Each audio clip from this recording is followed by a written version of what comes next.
Here is the storm we're in. It's crazy. It is just blowing 50, 60 miles an hour. People are getting pushed around in the snow downstairs. You can see the flag just going crazy.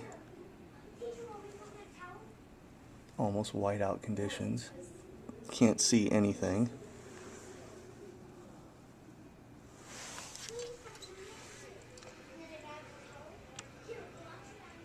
The Red Hut Cafe is almost completely covered across the street.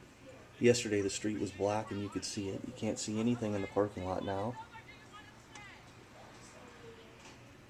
It's pretty nuts conditions. Our balcony's covered in snow. It was clear yesterday.